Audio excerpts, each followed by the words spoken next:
yes, friends. Yes, it is. Carlin, 702-9870 ESPN 800-919er. ESPN 800-919-3776. I have got just a massive, ridiculous, silly, off-the-wall conspiracy theory to share with you tonight.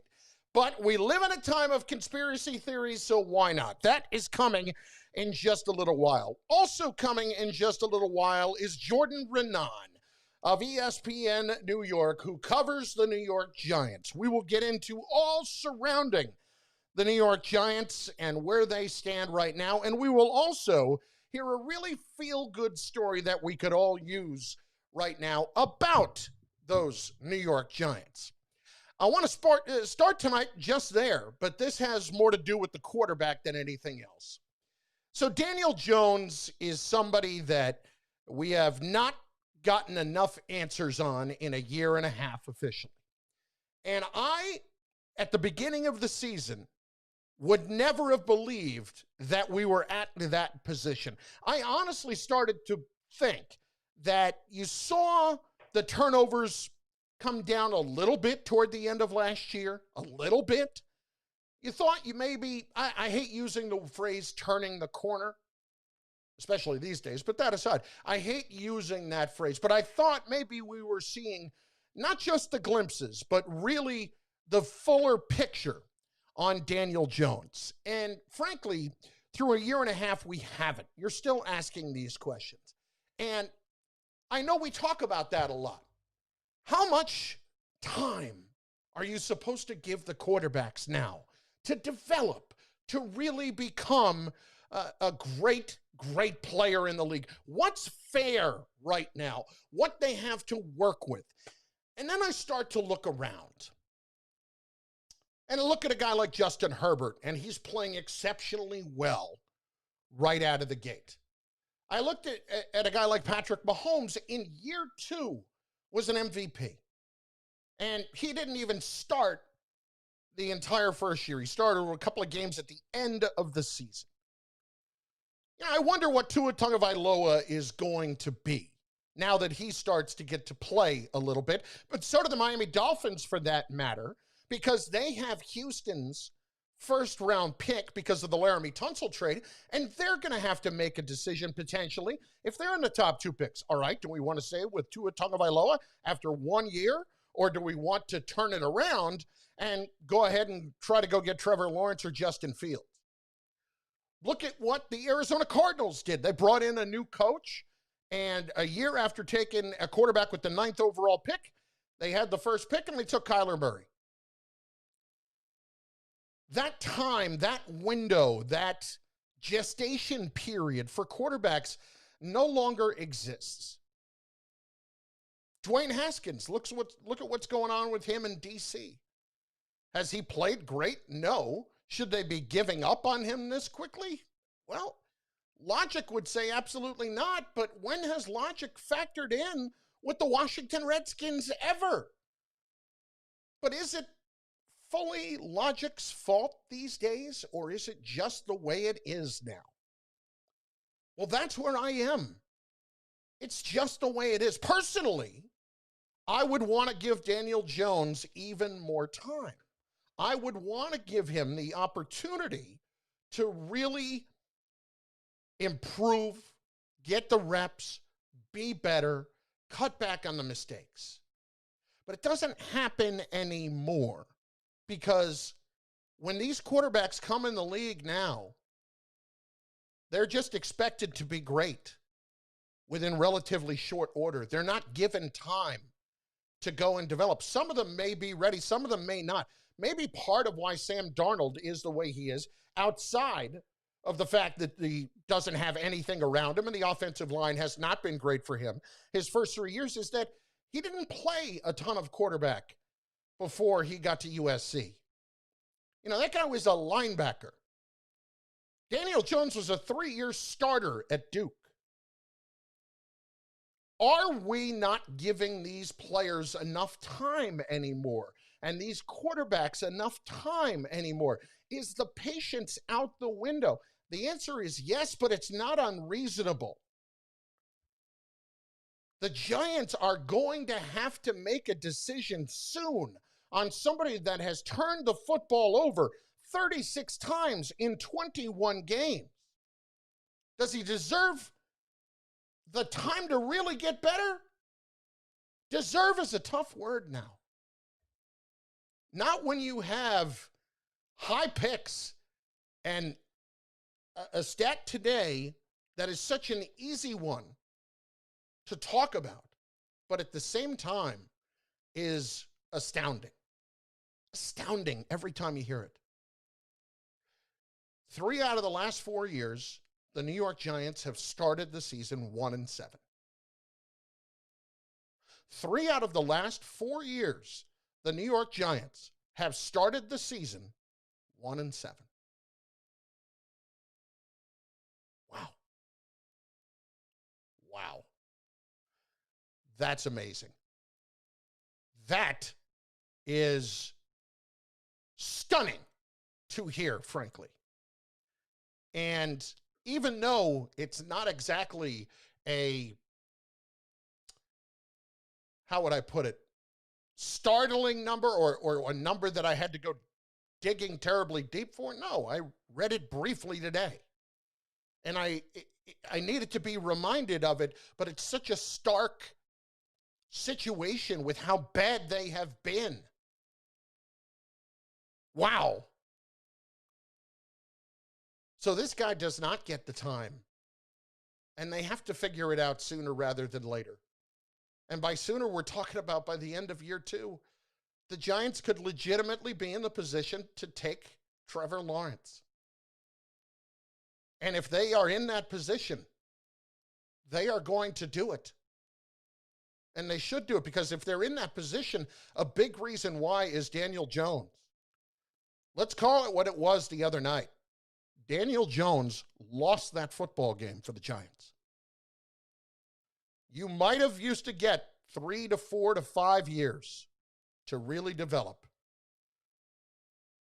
It's long gone. And all you have to do is look down the turnpike.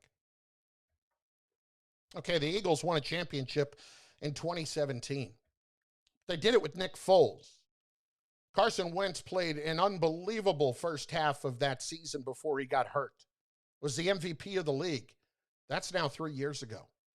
They're still asking the same questions about Carson Wentz, yet they've already gone even further and made the bigger mistake by handing over a ton of money to him. Most guaranteed money for a quarterback. Think about that. Crazy. And now they don't even know if he's the guy, and they went as far as to draft a quarterback in the 2nd round this year. Tells you everything you need to know. You want to be in that situation? You want to be another year and a half from now and you don't have an answer? Folks, at some point, there's always an expires on date when you can stop asking a question and stop wondering what the answer is. Because when you hit that date, as we have been saying for a very long time, you already have your answer. You just don't want to see it. The Giants, the Jets for that matter, are already there. But the Giants are going to be there in very short order. By the day, as much as they have to exercise a little bit of patience, they need to see a lot in the final 8 games of the year for Jones before they start positioning themselves for Trevor Lawrence or Justin Fields. And yeah, we could be there. 2 years later, we could be there. Because there's going to be a new GM. And they will be shopping him around. They will be shopping Jones around. Darnold will be shopped around. The time frame is 2 years now, and that's it, max. And sometimes it's not even that. They have to make that decision. Don't sit and wait anymore. Jets have been sitting and waiting forever. Trying to develop forever. With all different kinds of guys. It hasn't worked. The sooner you move on, the better off you're going to be. 800-919-3776. It's 800-919-ESPN. Just getting rolling. We're on Twitter at Chris Carlin. By all means, that's the Richard siren. Sorry, that's the Twitter siren. Or tweet. Oh my God. I'm hitting the Richard Purge button by mistake. It's that kind of day. We're all nuts. We are all nuts right now. Let's get away from it. Let's do our thing. Let's go. Let's talk about sports, sit in the sandbox of life, eat a sandwich, a couple beers, whatever. That's what I'm here for. You can watch the video of the show as well. You can check it out on Facebook, on ESPN New York, their Facebook site, our Facebook site, I should say. You could also check it out on ESPN New York's Twitter. See, I hit the right one there. You can check it out on my Twitch channel, Chris Carlin Sports. And you can also see it on my YouTube channel as well. It's everywhere.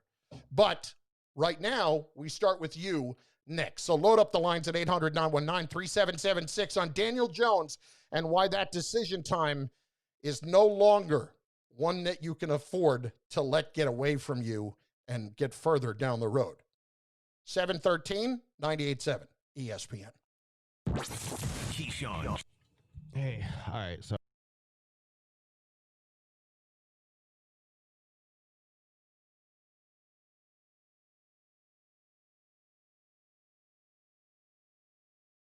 on yours. Goes on the break, goes on Daniel Jones. Just two bad picks that he threw throughout this game, and now at the halfway point, he has 9 interceptions. Sure he had 12 last year. Handle it from your standpoint.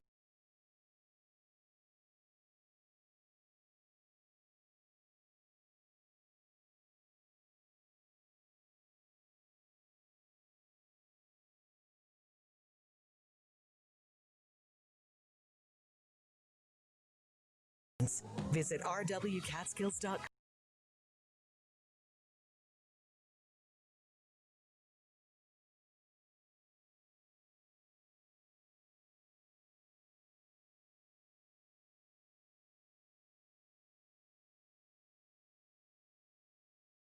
Millions have chosen a better way to mobile. With Spectrum Mobile, there are no contracts and no added fees. Even nationwide 5G is included at no extra cost. Switch today and you could save big. Grab your current mobile bill and use the Spectrum Mobile Savings Calculator to see how much you can save. Go to spectrummobile.com/saving today. Spectrum Internet required based on Q2 2020 subscriber data. Services not available in all areas. Restrictions apply. Hey, it's Keyshawn Johnson. Man, I don't say my name like that. I just say, hey, it's Key. Keyshawn, J. Will, and Zubin. That's the name, and it's 98.7 ESPN's new morning show. Join us right here at 6 a.m. on 98.7 ESPN. What can you get done in 10 minutes? Run a mile? Maybe. Find a date online for this Friday? Easy. What about listing your home for sale? In 10 minutes? Can't be possible. With the new Instant List tool from Rex, it is. Rex Instant List allows you to value and list your home with an agent in as little as 10 minutes. With the real estate market getting hotter, time is money. Let's get started. Visit sellwithrex.com. Rex listing agent fees start at just 2%, saving sellers over $23 million in fees since 2015 with absolutely no sacrifice on service. Have 10 minutes to spare? Visit sellwithrex.com to get started. Or speak to a Rex agent at 646-455-1739. That's 646-455-1REX. 646-4... You got 90 seconds. Rex. License number 10991225737. Minimum fee may apply. Rex fully supports the principles of the Fair Housing Act and Equal Opportunity Act. Welcome to AutoZone. What are you working on today? Check engine light on? That's what we're here for. Let's head out to your car. This is our free AutoZone Fix Finder service. It's what we use to help troubleshoot your check engine light. It analyzes your specific vehicle information to give you the code you need to know, and even tells you the likely issue. And if you're feeling like you need a bit of help with the fix, we know some of the best repair shops around. Getting your job done just got easier. Restrictions and details at AutoZone.com. Get in the zone, AutoZone. Dear, it's 1908. Don't you think we should get electricity? And stop using candles to see at night. It's just electricity lights up the room fast. It's more reliable than candles blowing out, and people seem to love it nationwide. Well, candles are... Dear, did you just run into the wall? Nope. May I have a new candle, please? Historically, switching to new technology is a no-brainer. Today, it's AT&T 5G. Fast, reliable, secure, and nationwide. Switch to AT&T 5G. It's not complicated. 5G requires compatible plan. May not be in your area. See att.com/5G for you for details. The Max Kellerman Show. Joe Judge seems to be doing a good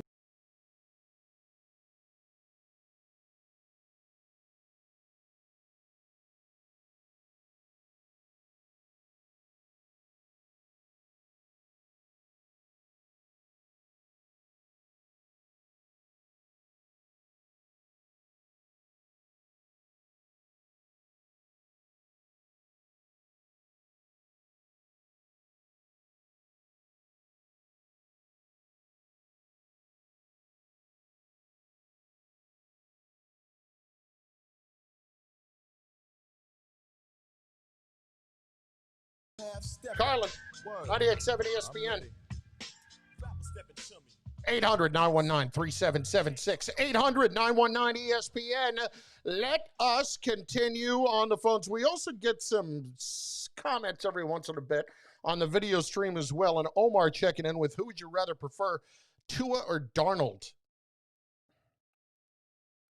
Too early to say, but I would probably say Tua. Because Tua, as much as he hasn't played yet in the NFL, I know what he was in college, and I know he was banged up, but I was very high on Tua Tagovailoa coming out. Let's hit the calls, 800-919-3776. We will start with Dempsey in the Bronx up first tonight. Dempsey, what's going on? Carlin, good evening. How are you doing? I'm good, brother. How are you? I'm good. I'm driving home. I worked a 15-hour shift. Oof. So I got, what do you do? Good news is I'm a traveling HVAC technician. Oh, okay. All right, listen. Heating, ventilation, air conditioning. Yeah, you are my guy in the summertime. Yeah, I can sleep through the cold. I cannot be a big, sweaty mess sleeping. That's not a good scene. Oh, but I completely agree with you. There's always like, you can always add more layers. You can add a blanket. You can warm up. Exactly. You can only get so naked. Once I'm naked, I'm still hot. Exactly. And I don't even know how to respond to that beyond it, because I don't want to paint the picture anymore of me naked, sweaty, and hot. I just did it. I just did it right there. I just did it. Yeah, that's the once understood. It got to be explained there. What's up, dude? Well, I wanted to talk about Daniel Jones and the Giants and stuff. Really quick, you mentioned like how good Justin Herbert is. Well, look at the difference of what he has. He has Keenan Allen, who is a top 10 wide receiver in this league. He's got Mike Williams, who's a number 1 overall pick, and he probably would have looked phenomenal. I know, but you're still looking at everybody else. I mean, look at. I know, but look at what everybody else has turned out to be, and they're doing it sooner. Yes, they have more around them, but that doesn't mean that Sam Darnold would be doing the same thing. Sam Darnold hasn't made anybody better. Daniel Jones hasn't made anybody better. Justin Herbert is playing at a level, at a rookie, that even with that much talent around him is surprising, you have to admit. I agree with you. I picked him up in fantasy football because he's been dropping 30, 40 points every week or whatever. Yep.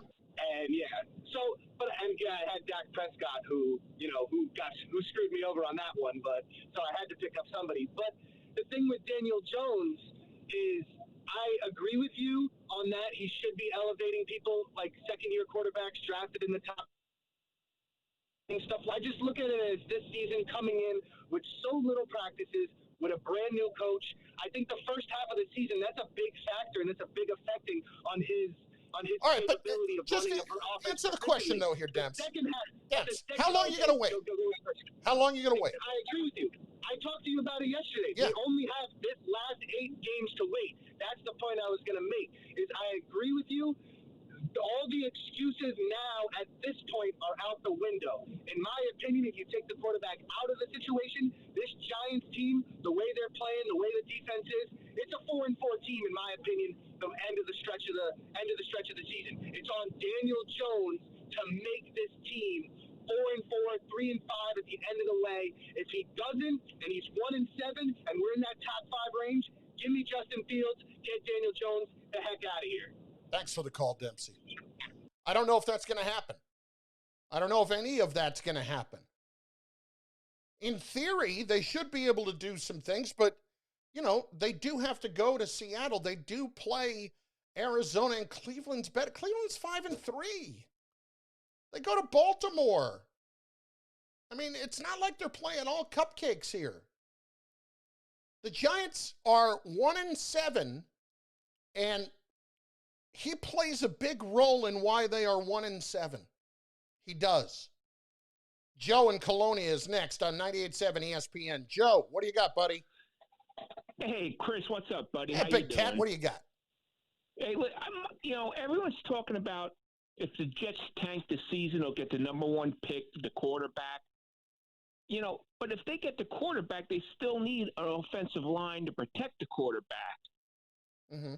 So no matter what you do, you still need that offensive line to But protect you have to them. remember something. They're going to have $80-some million in salary cap room. Right. And they have a lot. They have 9 picks each of the next 2 years. 9 picks. Yeah. Now my theory on this is about UFOs. People look up in the sky and are looking for UFOs. But my theory is that the UFO. I'm sorry. What the hell are you talking about? No, hear me out, and you'll understand. It'll put everything in perspective. Joe, I find you using that phrase with me a lot. Hear me out. You'll get it. I know. And we've kind of gone like 0 for 4 so far. Well, now we'll be 0 for 5. Okay. Now, everyone. Please, I'm fascinated. I want to hear the UFO. I want to hear about this. Listen, everyone looks in the skies for UFOs. Did anyone ever think that the UFOs are underwater and they come up when they want to come up?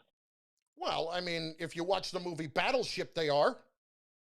I never saw that movie. Well, that's where the UFOs were. They were underwater. They were planted there years ago. There are people that think that UFOs are planted down in Antarctica right now underneath the water. Well, so you agree with me 100%. I didn't say that I agree with you. I said there are people that believe that. Chris, don't disappoint me. You agree with me? No. And we're on the same page. And I want to thank you for taking my call. You're awesome. Joe, I'll tell you what, man. I'm so glad they legalized weed in Jersey to make your life easier because now it's all now legal. You don't have to worry about it. You want to know something that's funny? I never took a drug in my life. Wow. Maybe the therapy route then, huh? Well, yeah, a couple times, but that's near here or there. Hey, but I anyway. do it. I do it. Thanks for the call. I mean, honestly, how am I not going to do it when you're burdened with this total package? Bald, 3 bills. Life turned upside down. Well, not really upside down. Job turned upside down once or twice. And, Catholic all-boys high school, that didn't exactly translate well into relating to women early in college, or in college at all for that matter, or really for the first 30 years of my life. Anyway, we can get to that all throughout the night. 800-919-3776. Let us hit our brother Spike. He is in Jersey. Hello, Spike. Spike. Spiky Spike. So I'm here. There he is. What's going on? There you go. Okay. Well, that's a hell of a lead-in. UFOs and your high school. But let me ask you this about Daniel Jones. He played at Duke, which, not even argumentatively, is a basketball school. How many people in the 3 years... But I'll say this, just to cut you off real quick, Spike. They do have a guy that is a renowned quarterback guru in David Cutcliffe. Correct. However, of the 3 years he started at Duke, how many other players in all the 3 years he started there from his teams were drafted in the NFL? That's a great question. I'd have to go back and look. I have no idea. Have to go back. Just put your index finger next to your thumb and it's a big 0. So the bottom line is he played with very limited talent, not in the greatest football conference, but he got a lot of reps. He's very fast. From all the turnovers he had, I didn't do the study on it. I just don't have the assets to do that. But I would guess of all the turnovers he had, he threw as many terrific passes. He's very, very precise and accurate throwing the ball. I don't know about that. I mean, he in some cases you see flashes of it. I wouldn't say all the time. That's what's maddening about him is that you do see the flashes about how accurate he can be, but then other times he's not that accurate at all. He missed 5 or 6 throws the other night. That's the growing process, in all sports too. That's it. You need the reps, you need the help, but he's thrown 20 or 30 just right on the money passes to people. So I give him a little time. He has to correct a few things. Well, all right, Spike, but what's a little time? One quick, at the end of this year, one quick question on Rutgers. Yeah. 37.5 dogs, even at Ohio State?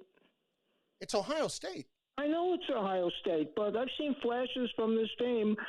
Michigan State came back. It's just, listen, I just think that's too many points. But I think that you are still dealing with the last few years and perceptions and such. I'm not going to sit here and tell you they're going to go out and win at Ohio State. The spread is what it's going to be. Listen, Vegas, I would say a lot of the time they're right. I'm hopeful that it will be a much closer game than that. But we know how good of a player Fields is, and we know how good their talent is year after year. Yeah, have a safe trip. Yeah, that's going to be a great. You've been there before. I have many times. Yeah, I know, but darting the eye, it's just it's a great trip. It's a great atmosphere, and I think Shano's brought some swagger back to the team. I don't think you'll argue with me. No, I won't. Thanks for the call, Spike. It's not the swagger. Another word that's not my favorite, but it's just more. It's a really positive, strong energy they got going right now. And it's not by accident. The guy knows what he's doing, The guy knows what he's doing. Like Tennessee's probably looking back thinking, might have screwed that one up. Oh, well, that's a shame. 800-919-3776. Carlin, 98.7 ESPN. Also on the video stream as well. You can check it out on ESPN New York's Twitter stream, on Facebook over on ESPN as well, ESPN New York. When I say the Twitter stream, I mean ESPN NY 98.7 FM. Check that out. Anyway, it's all there for you. I have a ridiculous conspiracy theory that I am going to share with you very shortly. Jordan Renan at the top of the hour, as we will discuss more regarding the Jets, or rather regarding the Giants and their current situation with Daniel Jones. All there for you. It's 7:30 on 98.7 ESPN.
Reggie Fields commenting on the live stream. Justin Fields might be the quarterback for the Giants. I'm anxious to see him in person this weekend. Going to see him, Rutgers at Ohio State Saturday night. And last year went back and looked, and boy, he is a phenomenal player. I think he went something like 15 of 19 for 305 and 4 touchdowns. He is so good. But I'm anxious to see him again, to see just how much he has developed more this year and looking more from a pro. I don't want to say pro style anymore because that's not even really a thing, but from a pro standpoint.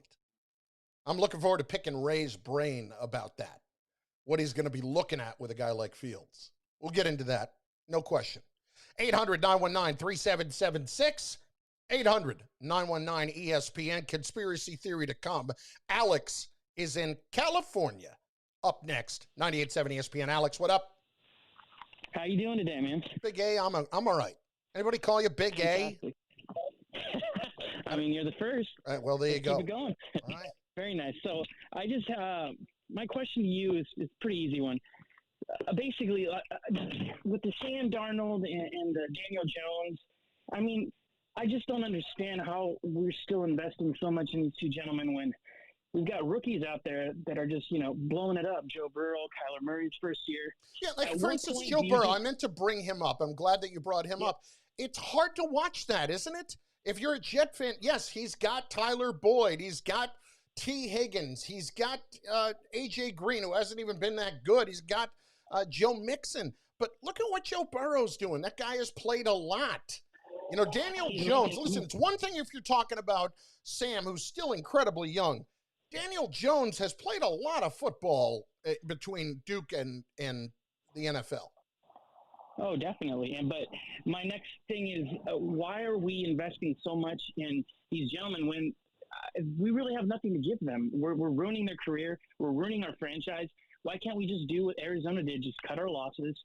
And, like they got rid of Josh Rosen, unfortunately, and give these guys an opportunity to prove themselves somewhere else. Josh Rosen proved he wasn't good enough in the NFL, so now he's on a practice squad, I think, with Tampa Bay. But give these guys an opportunity because I feel like we're only hurting ourselves and the people in general that we're drafting. I mean, coming forward, you've got, hopefully we get Trevor Lawrence or something, or maybe we make something happen. But I feel like long-term we're hurting our organization by trying to put something together when we're not ready for these players to come in and do anything. We're ruining, our franchise and we're ruining their career. And I just hang on a second here. Back up. You're talking about ruining a franchise and ruining a career, but at the same time, you drafted a guy 6th overall. I mean, where is that midline there for you? Where do you answer that question? Clearly, Daniel Jones is not Josh Rosen. That's clear. Yes. I agree. So where there has to be some sort of middle ground for you there to work with, no? I agree. There has to be a middle ground, but at the same time, how much are we setting these guys up to succeed as far as giving them what they need? Daniel Jones needs a better quarterback coach. I don't know what he needs because he's got Jason Garrett, who just developed Dak Prescott. I agree, but not all players are the same.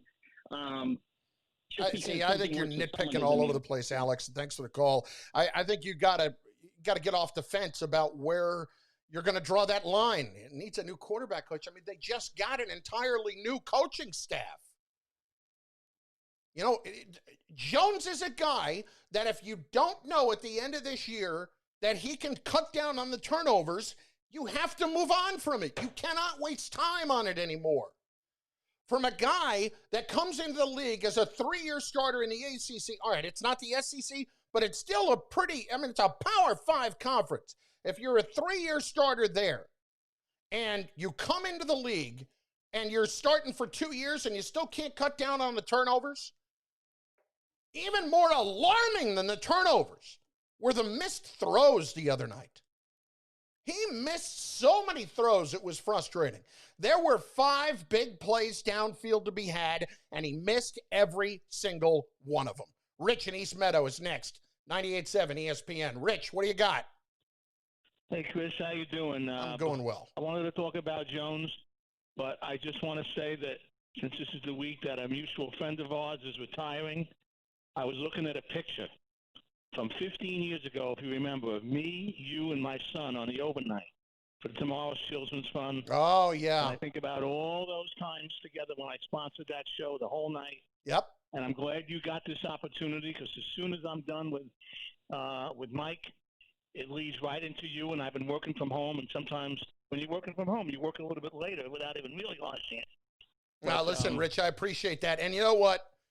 Joe B is a piece of work. And he is somebody that will absolutely enjoy every minute of retirement. And I bet he can't wait to get to Florida. But I learned an awful lot from watching Joe B work for a long time. And I give that guy all the credit in the world for where he got professionally. And, you know, frankly, to take the chance that he did, it wasn't just about, you know, winning a contest back then. It was also about having to prove himself, quitting and going to Connecticut School of Broadcasting and quitting his day job to go do it because he thought he could do this. And he worked on a small radio station out in New Jersey. People don't know that. They think that he just walked into it. No, he went and did what he had to do, Rich. And I wish Joe nothing but the best. Right. And I saw that development because I spent a lot of nights, not just on the Radiothon, of being at Astoria, watching him work as I did some of my own personal work on the side when I was at the station. Good man. I know he's going to enjoy it because I was fortunate enough when he first started to find out how great golf was to play with him a couple of times. Once at what was his home course at Patriot Hills. Yeah. And then I took him to a course in Riverhead that is just like playing out an island. And all of a sudden the name I forget. We had such a great time, and no matter how good or bad we played, you could tell that he got the bug. But yeah, Joe was. I wish him all the best. Yeah, absolutely. Let me get back to Daniel Jones here. Yeah. One of the things which I know a few people have pointed out is there's less patience with quarterbacks now for two reasons. Number one is you can see what a great quarterback can do. But number two, with the rookie pay scale, they want to know by that third year, is this the guy? And what we saw Monday night was the best and the worst of Daniel Jones. Those two touchdown passes were things of beauty, dropping them in. But as you said, the one thing I see that he doesn't do, he's looking too much at the receiver he wants. And yes, there were 2 or 3 plays, including the 2 interception plays, but all he had to do was look to the other side of the field very quickly, and the receiver was 10, 15 yards past the cornerback. So those Richie, were missed throws. It's a good point. It's not just missing the throw, and thanks to the call, it's also missing the receiver, the vision, not seeing him. That's a big part of it as well. That's a great point. And there have been guys that he just hasn't seen. And yeah, he doesn't have the greatest offensive line. But where is it written that you have to have stars at every position for a quarterback to prove himself? Yes, does he need help? He needs less help than Sam Darnold does, but they both need help. Absolutely. Absolutely. Carlin, 98.7 ESPN. I'm not a conspiracy theory guy. I'm not. I have a doozy.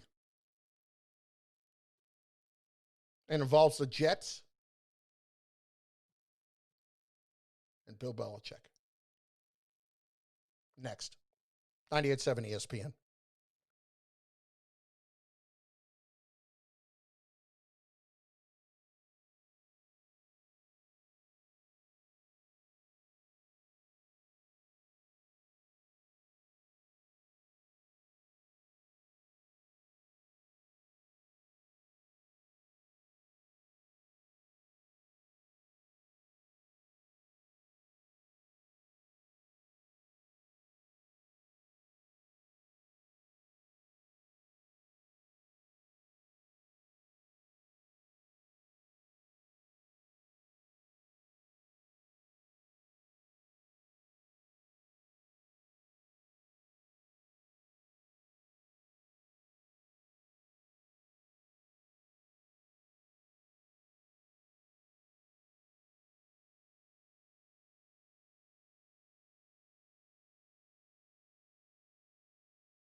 Jordan Renan at the top of the hour. We'll discuss the future of Daniel Jones. That in just moments. Carlin, 800-919-3776. 800-919-ESPN. I need you to hear me out on something for a minute. As I've told you, I am not a big conspiracy theory guy. And I know that's quite popular these days, to be a conspiracy theorist. I don't judge. Not my thing. I got a bit of a big one, though. And I kind of think it might happen, or might be in the process of happening. Bill Belichick has given no indication of wanting to retire anytime soon, right? The New England Patriots are 2-5. There are currently 10 teams in front of them just in the AFC. Yes, playoffs expanded this year, 7 teams in each conference. I understand, maybe they even add an 8th if they have teams that can't get in later in the year based on the fact that they didn't play enough games. They had games canceled, couldn't make them up. Maybe even so. 2-5. Safe to say, Bill Belichick knows he doesn't have it. Right? Right. Remaining on the Patriots' schedule. 2 games with the New York Jets. 1 game with the Houston Texans, in addition to others. Both of those teams are near the bottom, if not at the bottom of the league. As we told you earlier, the Houston Texans' first-round pick belongs to the Miami Dolphins in the Laramie Tunsil trade. So wherever the Texans end up, the Dolphins get that pick. The Jets, as we know, have not won a football game yet. We also know that the Jets and the Miami Dolphins play in the AFC East alongside the New England Patriots.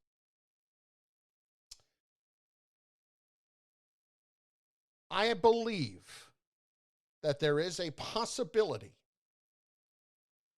that given the opportunity, especially later in the year, but maybe even Monday night, maybe even against the Texans in a couple of weeks, that the lineup for the Patriots may look dramatically different. Is there a chance Monday night, even though he hasn't played well, that you could see Jarrett Stidham even with what Bill said the other day? Sure. Could you see him later in the year? Well, I would think that you'd probably have to see him later in the year if the Patriots are really up against it.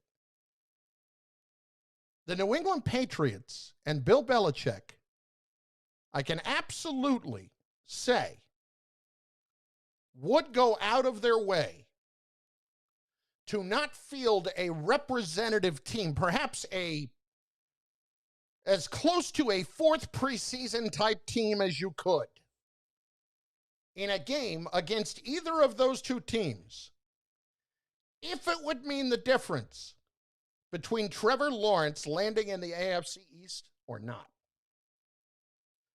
Can't you see Belichick laying down, making it look good, but laying down to avoid the Jets getting Trevor Lawrence? Because, the Jets are in a dogfight here.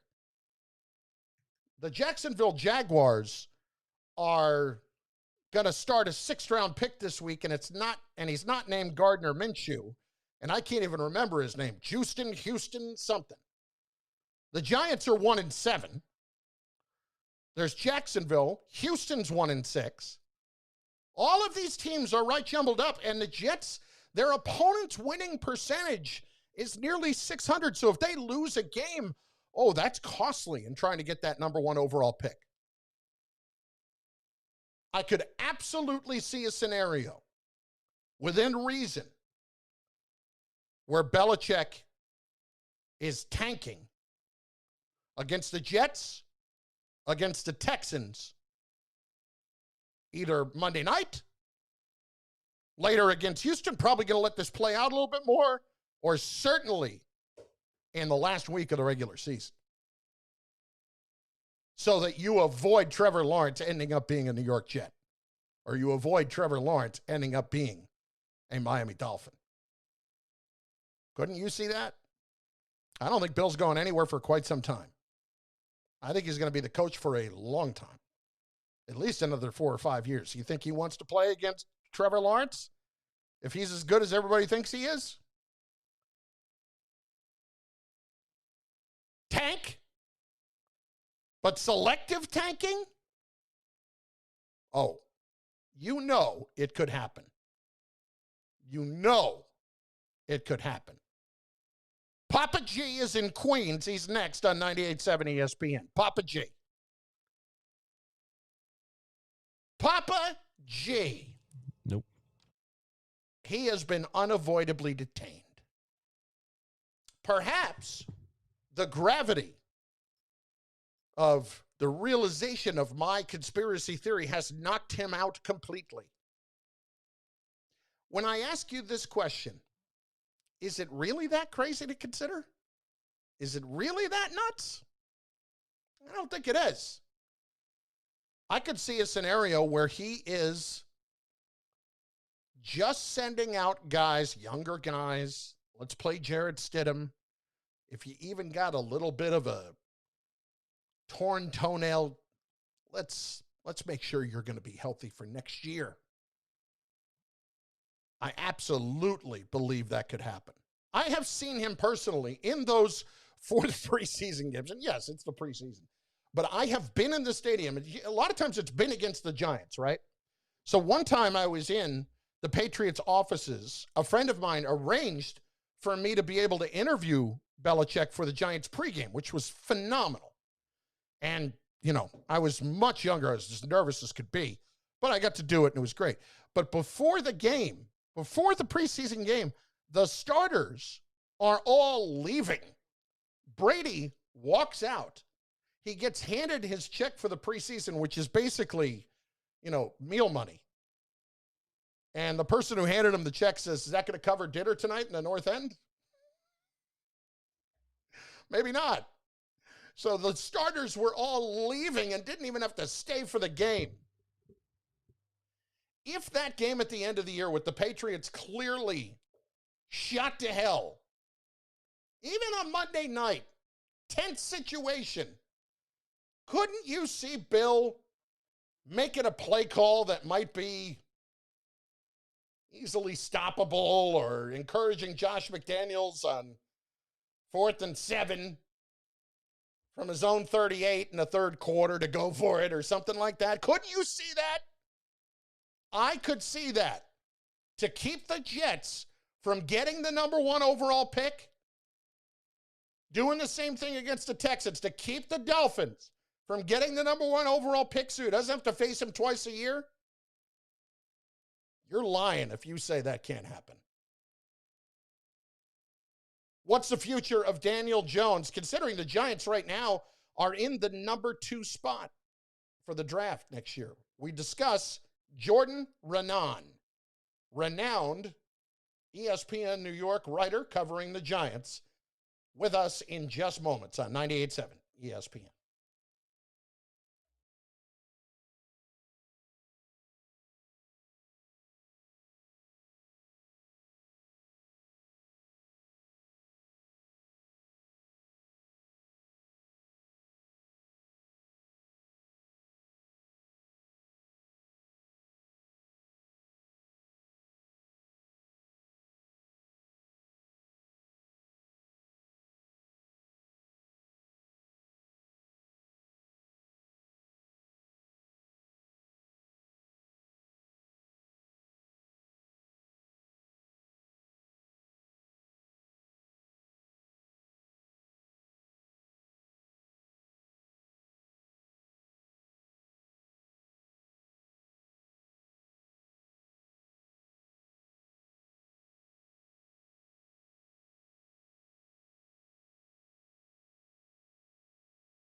Yes, it is. Carlin, 98.7 ESPN, 800-919-3776, 800-919 ESPN.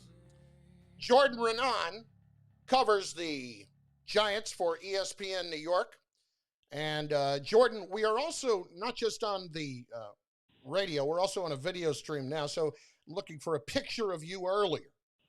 And there's a picture of you what did you come up with? in a cutoff T-shirt. So I have put down on the bottom, Jordan Renan, suns out, guns out.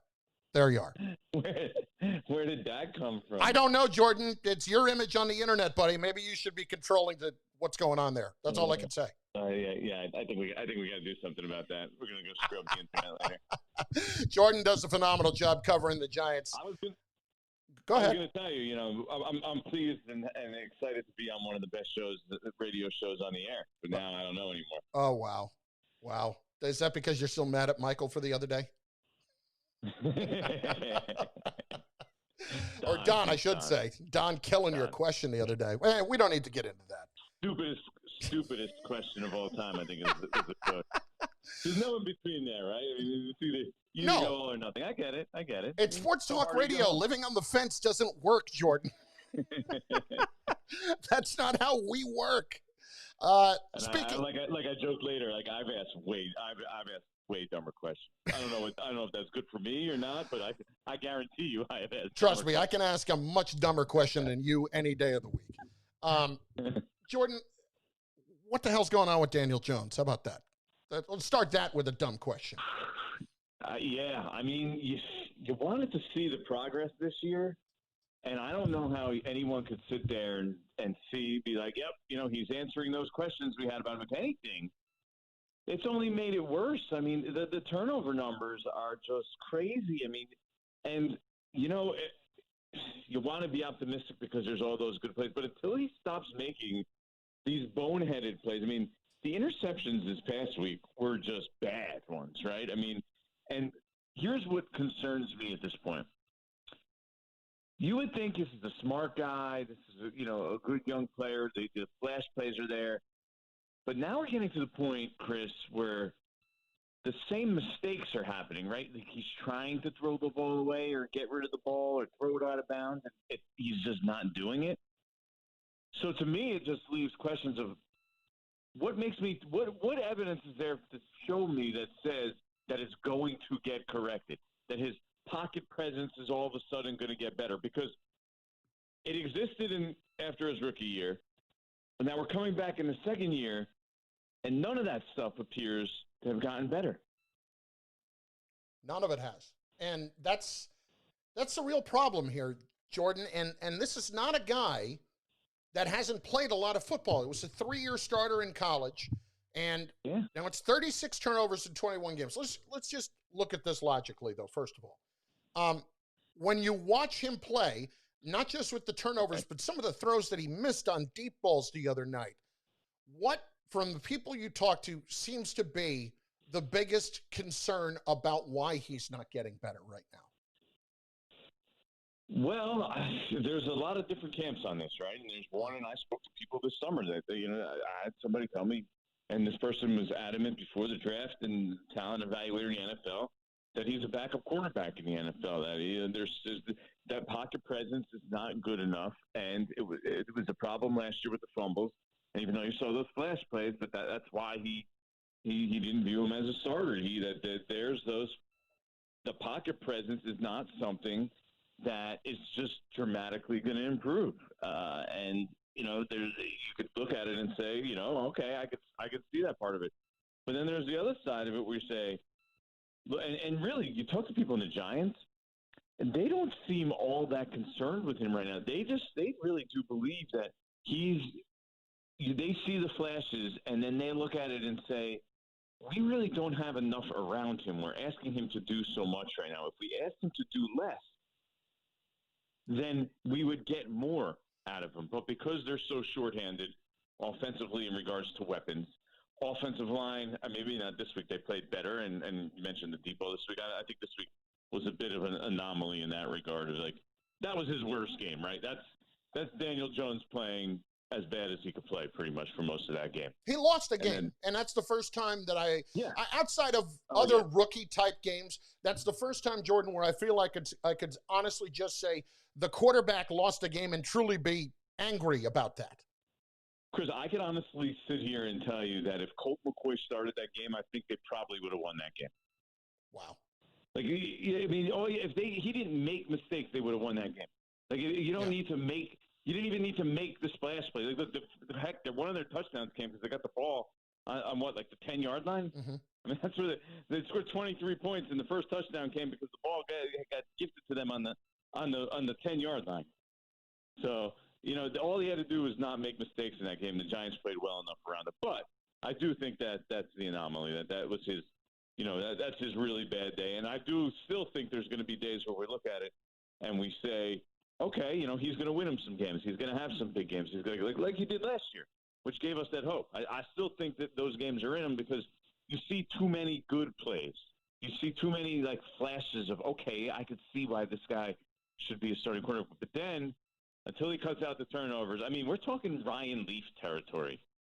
Wow. I mean, that's no quarterback in their first 19 starts turn the ball over. I know we're at 20 starts right now, but at the 20-start mark, no quarterback since Ryan Leaf has turned the ball over more in his first 20 starts. Okay, Jordan, but let me ask you this question. In the last 20 years, the game has changed. Yeah. It's made for quarterbacks to be successful. Patrick Mahomes, obviously completely different stratosphere and just amazing. I think his numbers, 20 touchdowns and 1 interception he has? Mm-hmm. That's what quarterbacks are doing these days. That didn't happen 10, 15 years ago. When they get all the benefit virtually of every call, whether it's just getting touched in some instances and also the pass interference. Yeah, and so it's not even comparable. Like the whole Eli Manning class and comparisons are almost not even that comparable anymore because the game has changed so much since the beginning of Eli's career. Jordan Renan with us, of course, covers the Giants, does a great job for ESPN New York.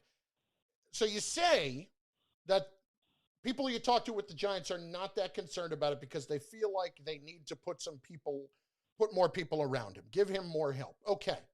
Mm-hmm. At what point do you look at a quarterback and evaluate whether or not he can elevate people around him? Because isn't that what a star quarterback or a franchise quarterback is supposed to be able to do at some point?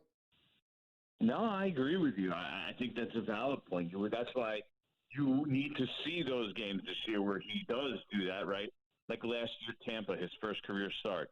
Washington, late in the season. There was a couple other games where he played really well, where he that wasn't an overly talented team he was playing with because remember, Saquon wasn't around for part of that year last year also, and even when he was kind of banged up. So they need to see that. They need to. This second half of the season is going to be very important for the future evaluation of Daniel Jones. He can't play the way he has the first 8 games, repeat it the last 8 games, and really even have anybody feel confident. Okay, this is our guy 100%.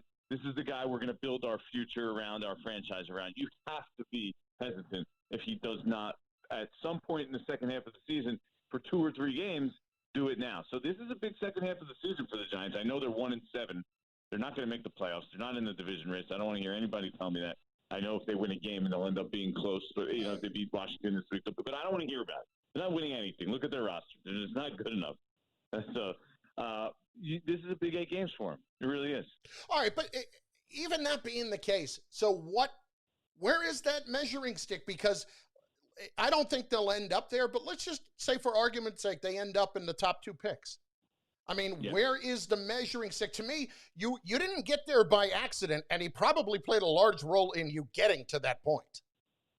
Yeah, I feel confident, and obviously this is a guesstimate because nobody's going to tell you this now, especially when they're not even close to being in this spot yet. But if they're in those top 2 picks, that means something about the way Daniel Jones played this year, regardless of who is around.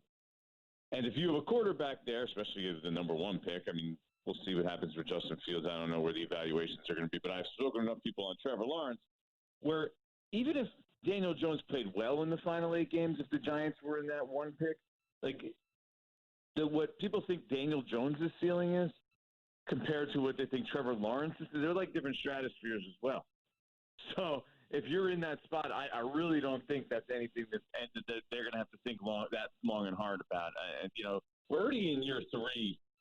We're talking next year, right, of Daniel Jones. And if you're still not certain entering year 3, the idea in the league nowadays, the blueprint, is to get good while you're on the rookie contract. Well, there would only be one more year after next year on the rookie contract without, start getting into 50-year options and franchise tags and all that. The comparison I would make, you do not want to find yourself in the position of the Philadelphia Eagles right now, where they have already paid the quarterback and they still don't know the answer.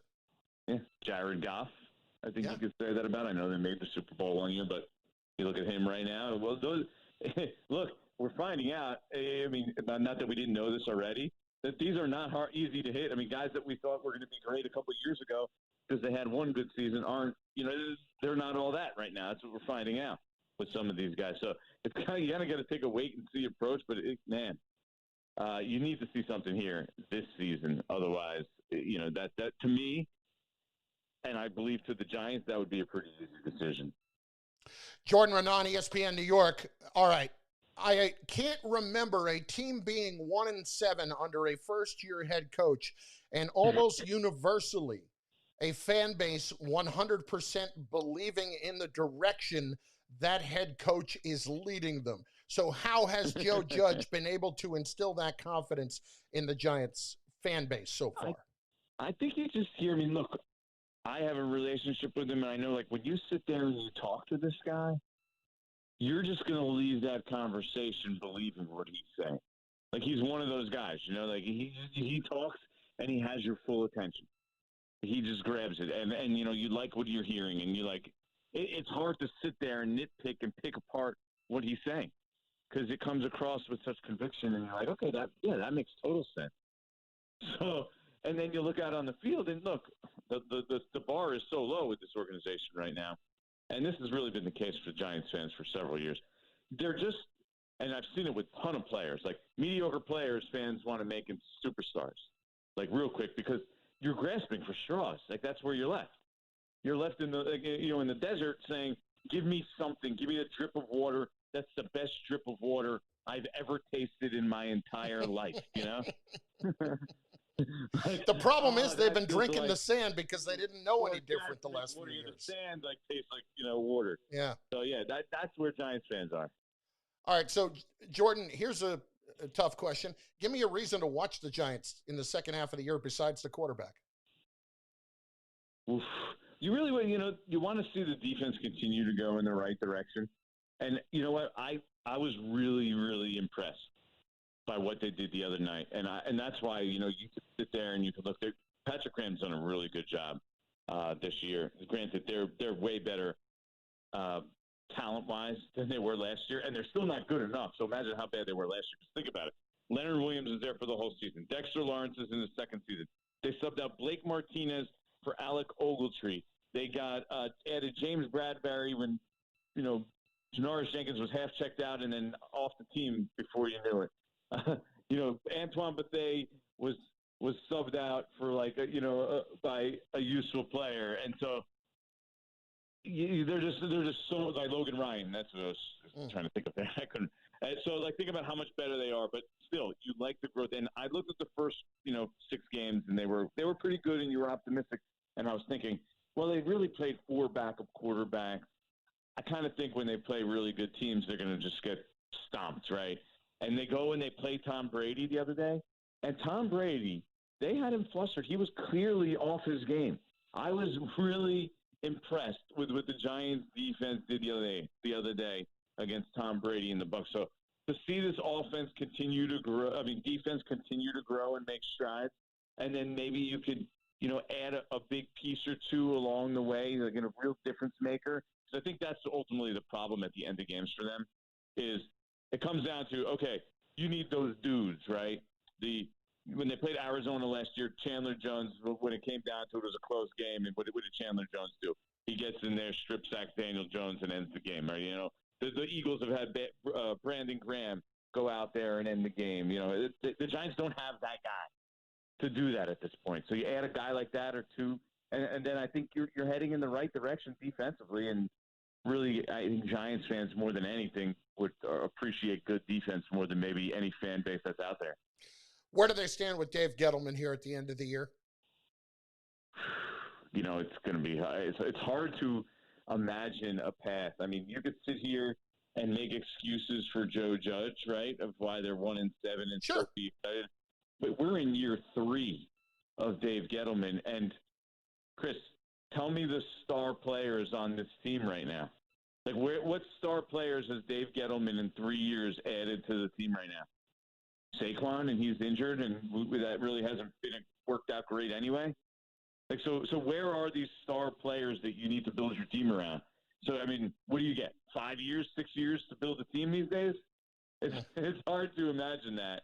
If the best you have on your resume is, hey, I signed James Bradbury and Blake Martinez, I don't think you're in great shape. And, it would make a ton of sense to pair up Joe Judge with someone with, like-minded ideas and philosophical approach. So, to me, that appears the direction that we're headed. I mean, think right now. Golden Tate today, basically told to go home, right? Disciplined and told to go home. Joe Judge wouldn't say the word disciplined, but he was disciplined, told to go home because he was,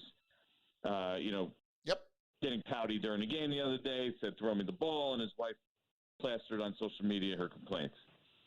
Think about that signing. We all knew it. This isn't like this. That's just another example. That was such a bad signing, even in the moment. We all knew it, right? They signed a 31-year-old receiver who, by the way, plays the slot, which is the same position as the guy that was already there. The only guy he had left that plays the slot, Sterling Shepard. He's 31 years old. You paid him way more than any other team was going to pay him. And what has he done since? He got suspended last year. And you preached culture the whole offseason while you dumped Odell. And then you brought in Golden Tate, and he got suspended for using performance-enhancing substances, right? And then now he gets disciplined this year for complaining that he's not getting the ball as the third receiver on a 1-7 team. Okay, so he's getting fired. Gotcha. Yeah, I mean, not that we didn't know that, but I just wanted to check in on it, so to speak, You tell me, can you make an argument? No. Like, where's the argument? No, there is no argument. There's no argument, but I wanted to give you the opportunity to make one if you could. Because that's what I do. I can't even come up with anything. I want to give you time to atone for the stupidest question in the history of press conferences. That's what I wanted to do. If Daniel Jones was blowing it away, that was his argument, right? That's his thing. If Daniel Jones is like, look, I get drafted this guy, he's going to be a stud, he's crushing it, look at him, this is my guy, then okay, you could at least make that argument. But we're not even close to there right now. I would just, want you to take a look at this picture that I used, and I would want you to evaluate it and tell me, is it... well, I would you tell me. Am I looking cut up? I wouldn't say you look cut. I'm not going to judge you on that because certainly I am, no specimen. But I would say maybe the tanning booth. I don't know. Maybe if that's what you're looking right now. A little pale. That's all. You got to be red like me all the time. Your head looks like a tomato. I am a dark-skinned individual in general, very tan. All right, then I'm going to say that the lighting was off. How about that? Because it looks like it was in the Quest Diagnostic Center. Jordan. Oh, I know what that is. I see what that is. Is that you playing in some sort of flag football game or something? Or going through? That is me training with guys for the combine. Yes. Yeah. I wanted to see you do the 3-cone drill. Yeah. Yeah, it wasn't pretty. Jordan, thanks, brother. You got it, Chris, anytime. Jordan Renan, ESPN New York, on the Giants. Outstanding as usual. 800-919-3776. So where is your patience level? Are you done with Daniel Jones? Are you done? Is the end of the year it? Where are you at with him? Because for me, it's 8 games, and then it's over. Because there's no more time to waste for a team that now 3 out of the last 4 years has started 1-7. Oh, my Lord. Carlin, 98.7 ESPN, 822. Open lines, 800-919-3776. Also on Twitter, at Chris Carlin. Let's do it.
Carlin, 98.7 ESPN.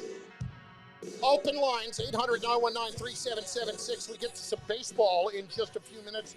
We also have a tremendous, just brief feel-good story from Logan Ryan of the Giants that I really think you got to hear in just a little bit, because he went out of his way to talk to the media about this today. He wasn't even asked about it, but it's something you're going to want to hear. That's coming up in the next couple of moments. Right now, though, we hit Richard in New Rochelle. Richard, what's going on with you, bud? Ricardo. Richard. Hey, Chris, how you doing? I hear you, man. What's up? How you doing? I want to talk about Daniel Jones and the New York Mets. First, with Daniel Jones, I like the kid a lot. I was a big fan of his coming out of Duke, but I do believe that he's holding the team back. I do believe that their record would be better if they did have a game manager type quarterback who didn't turn the ball over, because their defense plays well enough to win every single game besides the Niner game. And I feel bad for the team because they play hard every single week, and DJ just turns the ball over and puts them in tough situations, and they lose. So, I mean, like you said, he has 8 games to prove what he can do for next year, but if not, they have to move on. Richard, my problem with the phrase "holding back" is that you're almost insinuating that he's holding him back from winning a lot of games. Now, the other night, he lost a game for him. I'm not going to argue that. But I don't think he's holding them back from being so much better. I don't see that. I think better quarterback play would result in at least 4-4 record. That's my opinion. Well, I mean, I think right now, if in the second half of the year, that's where you can start to look at that. But I don't look at a lot of these games and think they were his fault. I looked at some of the games in the first half of the year where he had an opportunity late to bring them down the field and at least tie or take the lead, and he wasn't quite able to do it. That's not a situation where I pin that on him. That's still a growing process. Where I pin it on him is when he has all the bad turnovers that put them in that spot to begin with.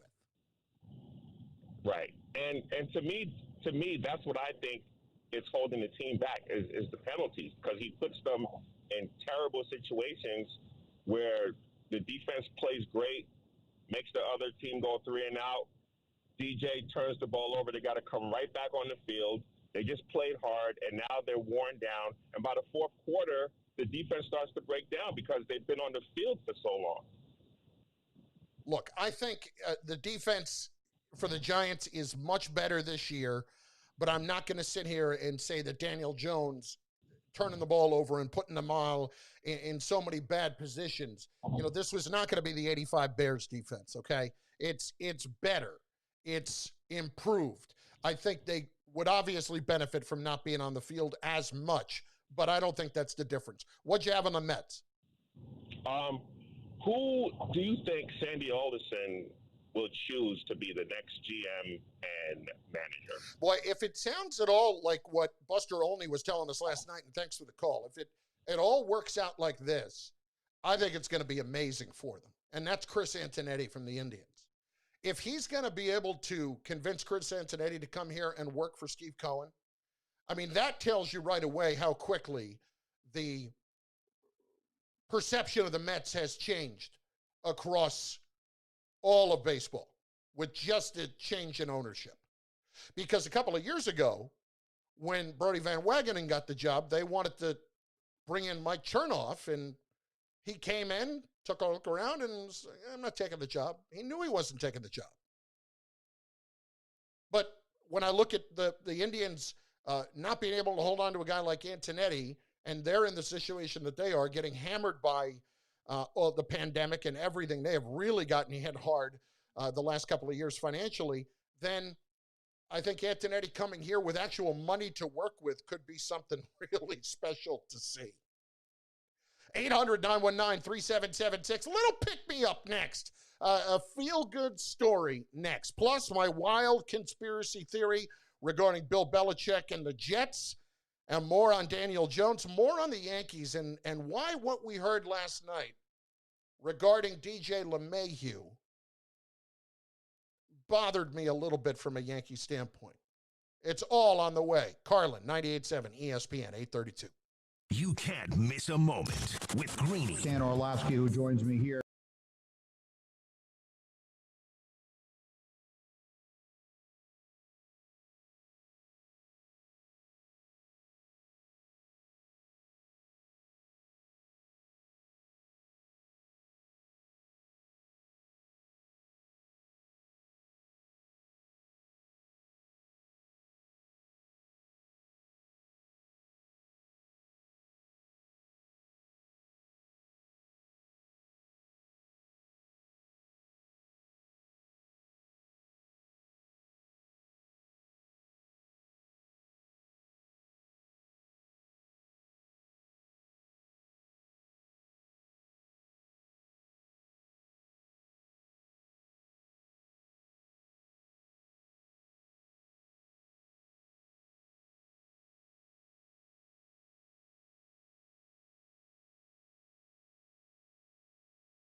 If I'm not mistaken, this song right here, let's go for a second. Yeah. This is from the Mark Wahlberg movie Rockstar and a Steel Dragon original. tag on this, Jacob Perry? Like, what does it say as far as, like, who made it? It says Steel Dragon. There you go. We all die young. We all die young. Steel Dragon. That's what I thought. Oh, my God. 800-919-3776. That is one of those movies that's so bad that every time it's on, I cannot help but watch it. It is amazing in that regard. 800-919-3776. Open lines on Daniel Jones. Open lines on the Yankees, on the Mets, which we're going to get to more of in just a few minutes. I want you to hear this, though, first. This is Logan Ryan of the Giants earlier today, and he was doing his press availability on a Zoom call, and nobody asked him about it, but he wanted people to know something about something that happened with him personally with his wife. Now, his wife was a softball player at Rutgers. They met at Rutgers. But they've got some kids, and, you know, they are really good people. And I know Logan a little bit, but I heard him say this earlier today. I don't know him well by any stretch, but I heard him say this earlier today, and I thought, this is going out of your way to tout the organization that you play for, and you can understand why he did it when you hear it. Take a listen. I just want to talk about something I don't think people really much know about Joe and this organization. I know we talk about wins and losses. I don't want to take up too many people's time, but after the game, my wife flew down to Florida to go vote, a very important state for this vote. My wife actually flew down there to go vote and check on our house. We have a house in Florida, and she was having some stomach pains, and it was 1 a.m., and I was banged up after the game as well, and I was leaving the stadium at 1 a.m., and she was telling me about some pain she had in her stomach, and I told her, you know, she wanted to sleep it off, and she was in extreme pain, but she said she'll wait till the morning. I talked to one of our trainers about the symptoms. He said, no, she needs to go to the ER. My wife ended up going to the ER, and they ended up catching, I don't want to butcher the word, ectopic pregnancy, where the egg was in the wrong place in her fallopian tube, and it was about to burst. So she ended up going to emergency surgery, is what I'm dealing with right now. And they ended up saving her and ended up preventing a lot of what could have been done. And I was a trainer on our team, Justin Mayer, and telling my wife to go to the ER at 1 a.m. could have saved her life or saved a lot of internal bleeding there. And that's the type of organization that we have here. And honestly, I wasn't going to talk about that. That's what, you know, and my kids are okay. My wife is recovering well. She's okay. This happened, you know, all yesterday. And Joe said, you know, if you need to fly to Florida, don't worry about football. And that's what Joe is as a man and as a coach. I know we care about X and O's and winning and losing, but there's really good people here. That's why I came here. There's really good trainers here. There's really a lot of people behind the scenes that are working really hard for us to get wins. And I'll do everything I can to play for a coach like that and play for an organization like this, because, you know, if that wasn't the case, I don't know if my wife would be here today. And honestly, I'm extremely grateful for this organization and for Joe and for everyone to understand, you know, things bigger than football, especially this year. I'll tell you what, to hear that about the Giants is not surprising. And it is terrific to hear again. You know, the last few years, as bad as things have been, over the last 5 to 6 years in particular, we kind of forget about the reputation they have as an organization. Now, you know, the middle of last decade, 2007 is when I stopped doing it. When I was doing the pre and the post game for the Giants for 3 or 4 years. And you spend a lot of time around the organization and around the people and the behind the scenes people, and you do know about how incredible of an organization that it is. And when I tell you that there are people that are with the Giants for life, they are. And it's not because they don't fire people or anything like that. No, it's because they don't ever want to leave what that organization is like. And if you think about that, how rare is that anywhere these days? I'm talking about, I know guys that have worked for the Giants now for 20 years and such, and will never leave. Will never leave because of how well they're treated, the incredible respect with which they're treated, how important their families are, how important all of that is to the Mara family, to the Tisch family, to the Maras And nothing, it's not a knock on the Tisches at all. I just know the mayor is rolling it a little bit better. But the Tisches are there as well. And, you've heard Tiki Barber talk about his relationship with the Tisches and how good they've been. I, just in this one instance, want to make sure that we point out when you hear something like that from a guy and just caring so deeply about his family, and then you have a coach in Joe Judge that fits what the Giants are behind the scenes like that. And I asked a question to Jordan earlier. You've got a coach who's 1-7, yet almost universally, fans and players don't have any doubts about him leading this organization. Well, for players, that is a huge reason why. When you respect and treat people with that level of respect and players with that level of respect, they're going to give you everything they've got. And that's why I think this 1-7 in particular is staggeringly hard considering how close they have been to winning some of these games. And this is not a knock on the organization, mind you. The Jets have a terrific organization as well. But the Giants 1-7 compared to the Jets 0-8 this year, the Jets have lost by an average of 18 points. The Giants are in a lot of these games, the majority of these games, and have a chance to win a lot of these games. And you see the difference that head coach is having on that organization and how he's going to fit there and why the majority of people really do believe in what he's doing.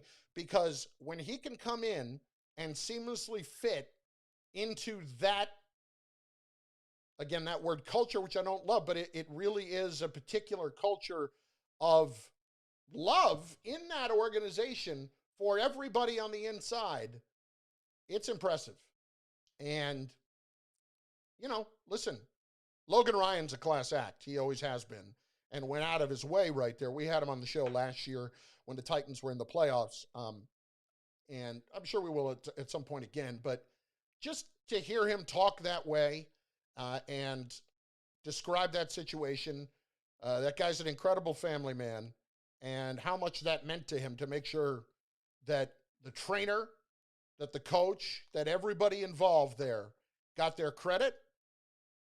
It speaks volumes about the Giants as an organization as a whole. So my overall point here is it's good to know that at the very least as things have gone, that they are still the same people treating their employees and their players and everybody the exact same way they always have it. And that is with utter 100% class. And I give them a lot of credit for it.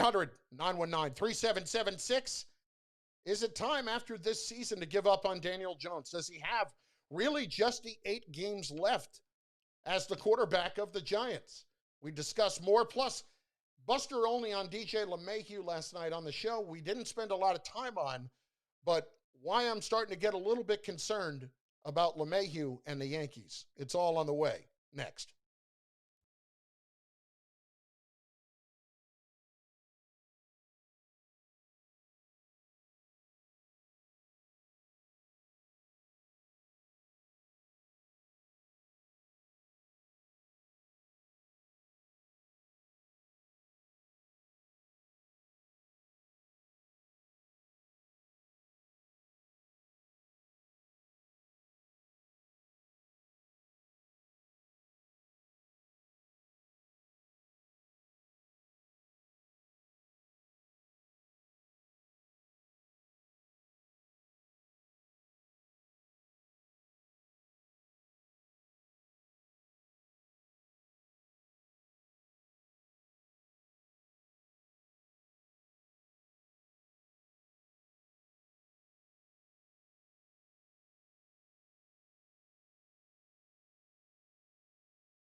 Carlin, 98.7 ESPN, 800-919-3776. We are also live with the video over on ESPN New York's Facebook page and ESPN NY 98.7 on Twitter. And that's where it shall live. Along with my Twitch channel, along with YouTube, whatever. You can comment there as well. We'll throw them into the show as it comes along, if you get something good to say. This portion of Carlin on 98.7 ESPN, brought to you by the New Jersey Lottery. $137 million Powerball jackpot means you could buy the rarest luxury cars for yourself and your friends, and they don't even have to like luxury cars. You could just have that many millions. Take a chance on Powerball. Anything can happen in Jersey. Rodney, next on the car phone. Rodney, what's cooking, brother? How are you? What's up, Chris? How's it going, man? I'm great. How are you, buddy? I'm all right. Getting all this election stuff, feeling better. Not at all stressful. No, not quite a bit. I have to admit, Rodney, and as much as, we're all tied up in all of it, I have really purposely tried to tune it out as much as I can and had just not even talking politics, just the mentality of kind of, I don't want to ride the wave back and forth. Tell me when it's over and tell me what the deal is. I was playing Xbox last night, and my wife was like covering her phone. I'm like, get off the phone, just go to bed. And I woke up this morning not thinking about it, just looking at my kids, bothering me as I try to sleep. Then I noticed, I'm like, oh, there's an election going on. Let me see what's going on. And then I noticed, I felt better. So it's, whatever. That's what it is. I didn't have 12 news alerts when I woke up this morning, so I was okay. Yeah. So the thing is, I'm a Giants fan. I've been a Giants fan since, I'm a Nick, Met, and Giants fan. So the Giants has brought me the most happiness besides the Mets, obviously. So the question I have is, why are we going so crazy, so hard? I'm like, we got to get rid of Daniel Jones. It's time to move on. I feel like he's been getting better since Sterling Shepard has gotten back the last couple of weeks, which is a fact. The team has gotten better offensively. The second thing is, when Eli had his second year, he was terrible also. But I think that's part of it. Like, I think you got to give him to that. He was not terrible in his second year. Eli was not terrible. He turned the ball over, but they went 11-5 his second year. He did? I mean, listen, you're right. I think it might have. Listen, you're right. Yeah, hang on a second. I'll pull up his stats. But remember, 2005, he was awful in that playoff game in that year. But the Giants in 2005 went 11-5. Here were Eli's numbers, okay? This was a bad number right here. 53% completion percentage. Yes. 3,762 yards, 24 touchdowns, 17 interceptions. And that's what a good offensive line. Like, the Giants are still developing their players. So it's like, I think it's like a multifaceted thing that you have the players that have to develop around him. And then again, it's like, why don't you just draft a better like defensive lineman or offensive lineman and just get better going forward. And then let's draft him by him third or fourth year. And then, if he sucks then, whatever, but like now let's just give him a chance. But this is the problem. But here's the thing. Let's just say that he does not play better the rest of this year. And you are in a position in the top two, and you're talking about Lawrence or Fields, and they think that they're both in a different stratosphere than Daniel Jones. What do you do? I don't know, man. I mean, they have to blow you away. Like, I get that also, but then it's like, if you trade, I don't know. See, this is the point, okay? If Daniel Jones is going to actively lose you games like he did the other night, there's not much of a discussion to be had. And when you have been a 3-year starter in college and you come into the league, like you want to compare him to Eli, it's a completely different time now. We can't even compare him to Eli anymore. Yeah. So people killed Eli also. Like, before they won the Super Bowl, they wanted to get rid of him also. No doubt. So I think it's a balance we need to get with him. Another question. I have a quick question about the Mets. When do you think that, what is the chance of them trading for a big contract like Arenado or trying to get like Lindor? What's the chance of that happening? Lindor's the name that's coming up more and more right now, right?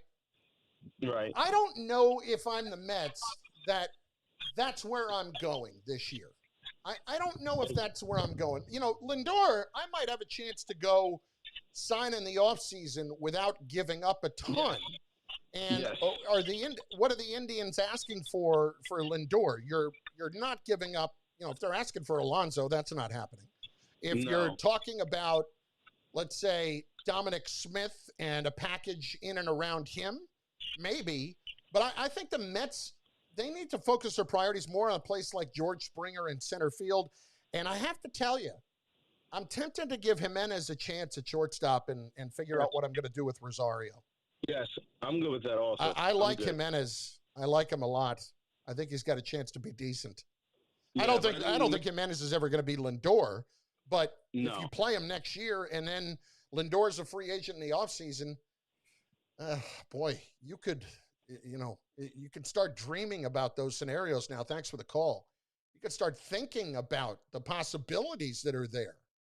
Actual, players, and not guys that you're hoping to, sneak past somebody, not always counting on guys like J.D. Davis panning out. Because when you bring those guys in all the time and they pan out once out of every 6 to 7 times, it's not a good percentage. And that's not how you build a championship team.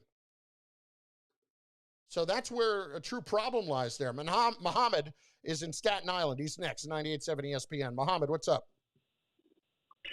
Hey, Chris, how's it going? Good. You know what, Muhammad?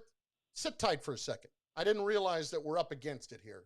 So I'm going to put you back on hold. I'm going to give you your chance here in a couple of minutes because I don't want to shortchange you in what you have to say. But we're going to get to more on Jones and that DJ LeMahieu stuff and more on the Mets in just a few moments. It's Carlin up until 10 o'clock right here on 98.7 ESPN, 800-919-3776, 800-919-ESPN, open lines for you as we continue up until 10 o'clock. And my conspiracy theory about Bill Belichick and the New York Jets is on the way.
Love it. Eddie's loss hit me hard. Not going to lie. Not going to lie. 800-919-3776. This portion of Carlin brought to you by the New Jersey Lottery. A $137 million Powerball jackpot means you could buy the rarest luxury cars for yourself and your friends. They don't even have to like luxury cars. You could just have that many millions. Take a chance on Powerball. Anything can happen in New Jersey. It is Carlin right here on 98.7 ESPN, also live streaming over on Facebook, ESPN New York, and also on Twitter, ESPN NY 98.7. A couple of things I wanted to get to. Number one, DJ LeMahieu, and discussion last night that we had with Buster Olney about where the Yankees stand with LeMahieu. And in essence, while Buster still thinks he ends up probably back with the Yankees because he's expressed a preference to, it appears that for DJ, that big number that he was hoping for, 4 years and maybe $25 million per, is unlikely at this point because of how the market is flooding so quickly with free agents that are getting non-tendered, that are getting waived, that teams just don't want to pay because of what happened this past offseason, or what happened this past season with COVID, I should say. So now it's going to become increasingly more difficult unless you are the super high-end free agent to cash in this coming offseason. And I think DJ was counting on getting that 4 years, $100 million deal from the Yankees. Now, if it's not going to be 25 a year, if you're LeMahieu, would you rather have 3 years and 70? Or would you rather have 4 years and 80? I mean, I think you probably want to look at this and try to get to the fourth year above all else, assuming that that still puts you around $20 million a year. If the Yankees are not willing to go to $20 million a year for LeMahieu, I mean, what are you doing? That, to me, is just the most insipid decision that you can make. I know they want him back, but, you know, since Derek Jeter, and I know what I'm saying here, since Derek Jeter, there has not been a player that fits what the New York Yankees are all about more than DJ LeMahieu. There has not. And that includes number 99. You know, it does. LeMahieu is as reliable as they come. He has been an MVP candidate 2 years in a row. He has driven in runs in clutch situations consistently. He has hit nearly 360, won a batting title, and has ideally done everything you've needed him to do in playing 3 different positions at times and playing them all pretty well. This is a Gold Glove second baseman before, and somebody who plays first base and third base at a pretty high level. What more do you want than a guy like that? So if the Yankees are going to get, what's the phrase, penny wise, pound foolish on LeMahieu, that's a mistake. Like, he's a guy that I don't necessarily count on this happening because of, who's playing where and such. But, like, if you were the Mets and you didn't get a Springer type player, like, that's a guy I would talk about going and trying to maybe overpay a little bit to bring him across town. Because is there anybody that has exemplified more what the Yankees are about than DJ LeMahieu? If you want a guy to be your model player, it has been this individual. So to me, it's always, you always want to have the philosophy of the guys that you know, that you want, that are the core, that are everything that's right and deliver and do everything that you need them to do on the field and be the leader that they are off the field. You talked to Buster last night, and he makes the comment that when other players come into the clubhouse, they, check their phones, check their iPads, they're doing a couple different things. LeMahieu just goes, and the first thing he does is puts on his hat, as if to say, let's go to work. To me, this is just someone that, while I understand what happened, and the Yankees had a very brief conversation regarding an extension with him last spring, and they let it go until now, you better not blow this one. This is not one they can afford, okay? Because look at every other player on this team. Joel Sherman's throwing out ideas to try to get rid of Stanton, and I can appreciate those ideas. I don't think that's likely to happen. Look at what Voit did this year. If it's me and a guy at his age, I'm trying to cash in on that and maybe looking at selling high in a trade on a guy like Luke Voit.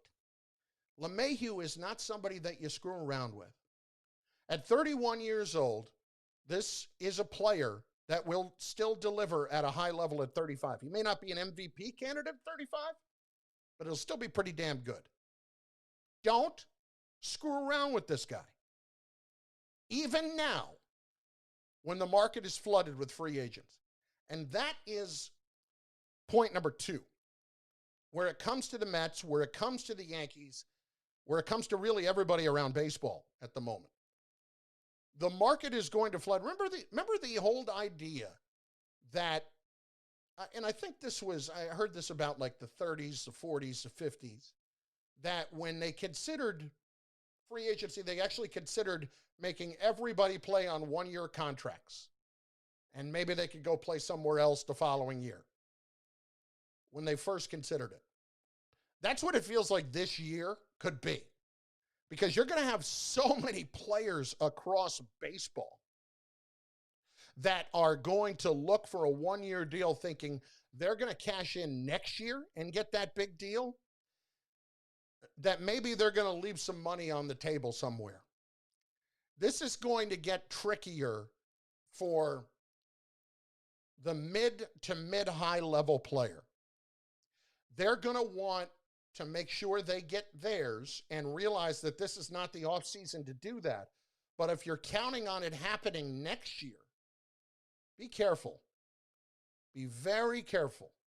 Number one, CBA is up at the end of next year, and it's going to get nasty. Number two, if you don't have that long-term security, you don't know what it's going to look like in 1 year, 2 years. The pandemic has forced a lot of businesses around the world to alter the way they do business. And unfortunately, it has allowed businesses to figure out that they can do what they need to do with less people and less resources and not pay as much for resources. Is there a reason to think that that would be any different in baseball? Unless we're talking about Steve Cohen, is there any reason to think that would be any different in baseball? Absolutely not. So I don't know that the investment in free agents is going to be anywhere near the level that guys are hoping it's going to be next year. I actually believe that the pandemic has made the CBA a lot more difficult for the players to negotiate. I really do. I think you're going to have some hardline owners that are not going to want to budge one freaking inch on what they're doing next offseason. So if you have a chance maybe to get a 3-year deal, let's just say you're a mid-level player and you were hoping to get 3 years and $30 million this offseason. And it's not happening. But there's a team that may offer you 3 years and $20 million. And you're thinking, you know what? Maybe I'll go play for 1 and 10 somewhere. That may not be your best course of action. You talk about betting on yourself. We are in times right now where betting on yourself means a lot different than it used to. I've always wanted to bet on myself and my abilities, right? I've taken different chances, and it hasn't always panned out the way I wanted, but it hasn't been because I haven't been able to get results. It's been because of mitigating circumstances. Who could have predicted a pandemic? So should somebody have predicted Mike Francesa coming back? Maybe. Maybe I should have. But it's similar to a pandemic. You see my point? Sometimes betting on yourself doesn't always pan out the way that you want, and it has nothing to do with what your particular situation is. So if you have that chance to grab that 3-year deal for $10 million less than you think you're going to be worth in a year or two, maybe you do it anyway, just for more security. 800-919-3776. We return to the phone lines in just moments. Open lines right here on 98.7 ESPN. I'm also over on the Twitter at Chris Carlin. We're everywhere. You can listen online. You can listen at ESPNNewYork.com. You can listen on the ESPN app. You can listen on TuneIn. You can listen on your smart speaker by saying play 98.7 ESPN. Everywhere that you want to hear us, you can hear us. It's comforting, isn't it? I was texting with Don LaGreca earlier today. I can listen to them. It's very comforting. I can even turn on the television and see Don and still see how handsome he is. I find that comforting because I haven't seen him in forever. The other guys, yeah, okay, that's fine. Don, striking. It's just me. Carlin, 98.7 ESPN. Back on the phones in just moments. Load them up on the lines. The Max Kellerman Show.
800-919-3776. Some tweets. What do we got? Mike Gaffney, in reference to the movie Rockstar we were talking about earlier, when Dirk Diggler meets Almost Famous. Accurate. Mike also checks in with this about DJ LeMahieu. He is like DiMaggio, Gehrig, and Jeter rolled up into one. He oozes Yankee spirit. Maybe a bit much in rolling the three of them into one, but he does ooze Yankee spirit. He's everything that's right with the Yankees. And as Gil checks in with over on the comments on the live stream, DJ is the most important player on the Yankees. That is the most accurate thing I've ever read about the Yankees in the last year. DJ LeMahieu is the most important player that they have and they need to retain. Over the last 2 seasons, there has been nobody better. Nobody. He has carried them at times, and they have needed carrying. So then we start to talk about some numbers, and this is Jonathan Green who brings this up, and Chris Canty was talking about this with LeMahieu earlier.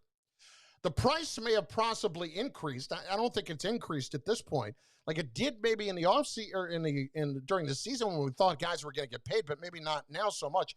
I guess now we're talking about 4 years and $88 million. Based on what Buster was talking about last night, that 4 years, 22 to 25. That may not be possible right now for LeMahieu. That may not be likely. And it's gonna be a disaster for the Yankees if he ends up going somewhere else because somebody else was willing to give him a 4th year and, let's say, get him to 85 as opposed to 3 years and 70. That's a mess if you let him go over that. Don't outsmart yourselves on this one, okay?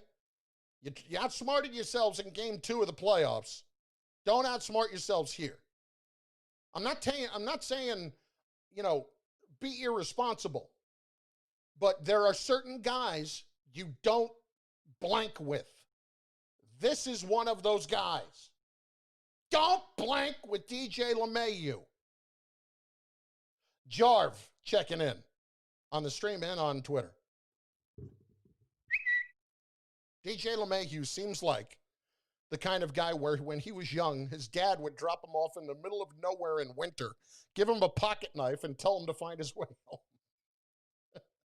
That's 100% accurate. He absolutely feels that way. He absolutely feels like that would be his MO. 800-919-3776. Okay, now look. I have said this before, and I talked about it a little bit earlier tonight. This is a time in our country where there have been a lot of conspiracy theories floating around. I personally have never been a big conspiracy theory guy, politics aside, any kind of conspiracy theories. There have been all kinds of sports conspiracy theories. There was the Kevin Costner, Cal Ripken conspiracy theory. There have all been all kinds over the years. Well, I have one that I was thinking about today that I think is not just a conspiracy theory, but very plausible. And I might be a little nuts for thinking this way, but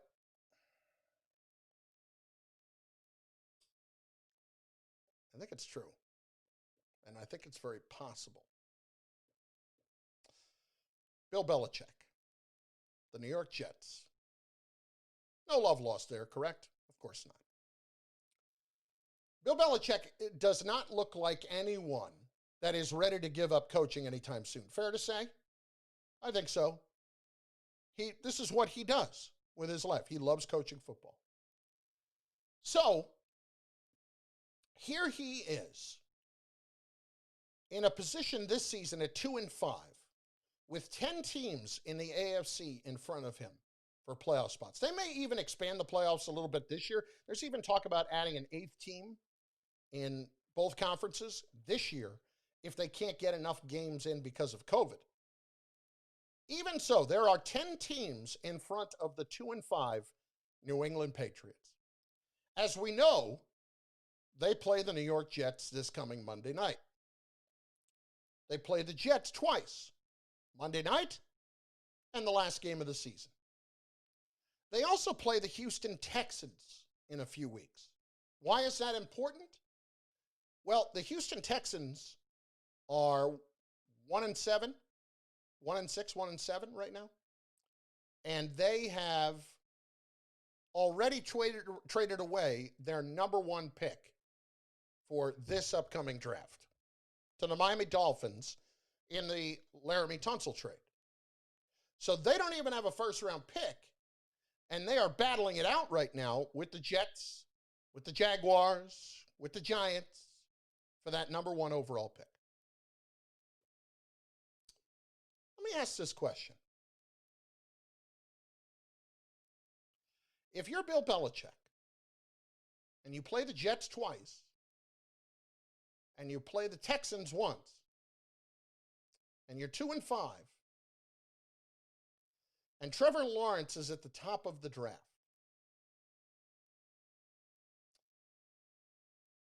are you maybe not playing everybody that you need to play when you face those teams?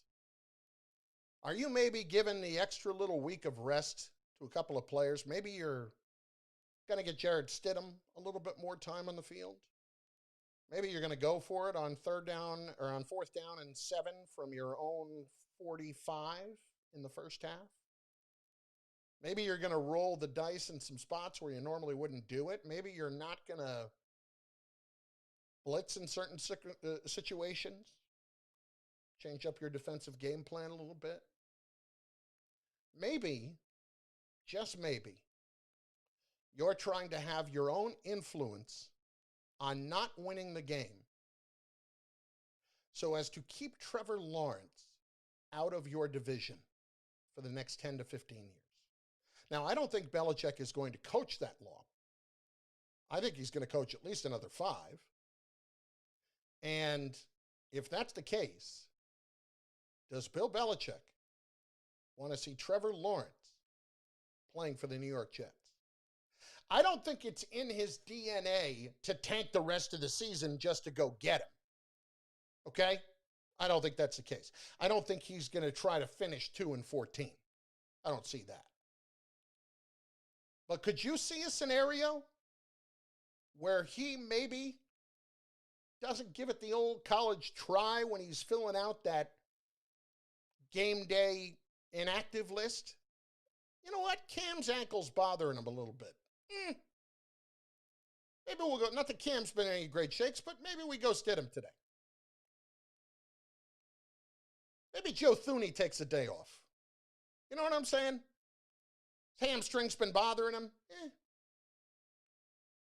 There are actual scenarios that I can put together, not just for Monday night, but really for the end of the year, where if the first overall pick is in play for the New York Jets, that it would see Belichick laying down for the greater good of the next 5 to 8 years to make sure they don't get him. I could see that. Make it even more difficult to get him because we know whoever ends up in that number one spot, even trying to trade to go get him, is going to pay or is going to demand payment of a lot more than usual for the number one overall pick. You see what I'm saying? You know Bill Belichick is just devious enough to do that. Not necessarily to make sure that he gets Lawrence, because I don't think he can. But to more importantly, make sure that the Jets don't. And maybe the Dolphins don't, since they own Houston's first-round pick. Take a dive, Bill. I could see that. 928, 800-919-3776, 800-919-ESPN. Phones when we come back. Open lines.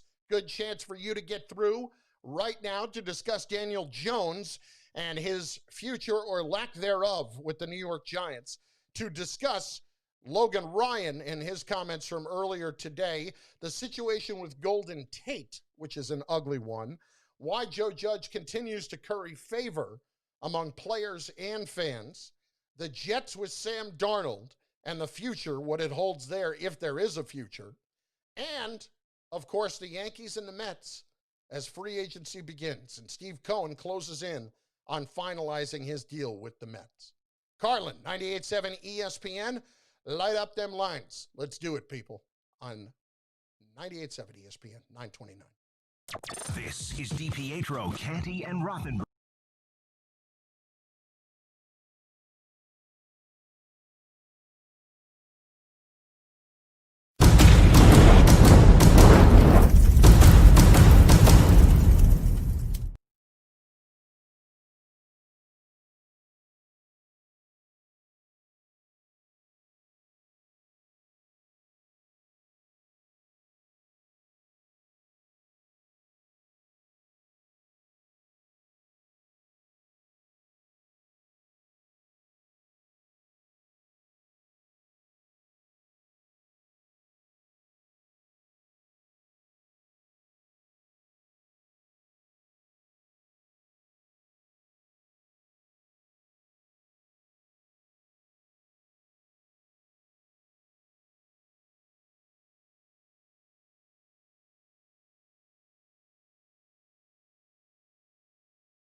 In fact, I am. 98.7 ESPN Carlin. Also over on Twitter at Chris Carlin and on ESPN NY 98.7 FM's Twitter with the live stream and on ESPN New York's Facebook page as well. In addition to my Twitch page and my YouTube page, the video is everywhere. I have turned this place into a little tiny television studio in my office. And by that, I mean a tiny GoPro and a ring light from Amazon. And a couple of graphics. Hopefully it looks all right. And some pictures of me in the background. 800-919-3776. We started tonight talking about Daniel Jones, and that's where we'll go right now. Chance for you to get through to discuss. It's such an interesting situation that the Giants are in right now, and it's not interesting in a good way. We're year 2 here with Jones. You watch what happened the other night, and you just don't feel good about where it's headed. It was the first time that you could truly say and be fully angry about, outside of the development factor, Daniel Jones lost the game for the Giants on Monday night. So what does that mean? Well, they're a bad football team, but they're not an atrocious one. They're not a one that should be 1-7. And with that in mind, as they look at the second half of the year, I know it's been brought up this week. Let's take a look at Colt McCoy. Let's sit him down for a week. Why? I know that there's always the idea of a guy can benefit from sitting and watching for a week. I don't believe in that in this case whatsoever. I don't. Daniel Jones has to play, and the Giants have to watch him play and figure out if he is their future. The times of waiting 3 and 4 and 5 years, that's long gone. Long gone. Teams are trying to win when they don't have to pay a quarterback yet, so they can bring in other players around him to support him and win. Now, when you have a team like where the Jets were this past year, and they weren't able to bring in a lot of players around Sam Darnold, and they made the mistake, as Joe Douglas said, of letting Robbie Anderson go by miscalculating his market, you realize that it's not always a foolproof plan. But the quarterbacks, the amount of money that they make now is staggering. It's over $40 million a year, and it's going to be $50 million a year soon. And that's going to eat up, 30%, 35% of your cap in the near future? Cap number is going to be going down soon. Think about all of that. So you're the Giants, and you're probably a year away from a decision on Jones. And at the end of year 2, you still don't have an answer. The windows for trying to figure this stuff out, they have shut a lot sooner. You can't afford to wait around to find out anymore. Especially, we were sold so much on Jones from the standpoint that this is somebody that was a 3-year starter at Duke. He's a smart guy and a 3-year starter, lots of experience. Well, where have all the smarts and experience gone with 36 turnovers in 21 games? Where have they gone with all the deep throws that he's missed? The other night, that bothered me more than anything else. Where has all of that played into the fact that he has not been a good quarterback this year at all? And while you might want to sit there and say he hasn't had a lot to work with and look at the turnstile that Andrew Thomas has been in his first season, all of that's accurate. But again, at some point, you have to make other guys better. And a big part of what was sold to us about Daniel Jones was his ability to move around the pocket. Even earlier this year, Saquon goes down. I'm sitting here saying, this guy ran for 1,600 yards in college. They should be running RPOs with him more to get their run game on track and at least have the defense have to respect something. Guess what? That's what they did, and it worked. So now you have 8 games left in the year. You have 2 top quarterbacks at the top of the draft. I don't think the Giants are going to be at the 2nd overall pick or the 1st overall pick. They're going to be in the top 5 or 6. But when is long enough anymore? I think we have found out with Darnold that he has not had very much around him, but he still makes a lot of the same mistakes. And when you have a quarterback like Jones, who makes a lot of those same mistakes, and you have a league where you have general managers changing as often as they do, they're not in place more than 3-4 years, maybe 5 in some spots, and you have new GMs coming in that didn't necessarily draft the guy. For instance, Giants are going to have a new GM this coming offseason. He didn't draft Daniel Jones. How do you think he's going to look at that situation? DJ could be sitting behind whoever the Giants are either going to draft or, maybe they're going to give him a chance, but very short leash. Look at what's happened with Washington with handing over everything to Ron Rivera. He didn't draft Dwayne Haskins. First thing he did was go and trade for Kyle Allen. Now, Dwayne Haskins may not have been exactly what they were hoping him to be, but can we sit here and tell you that Dwayne Haskins doesn't deserve more of a chance to play? I mean, they've seemingly pulled the plug on him already. So how long are you supposed to wait now?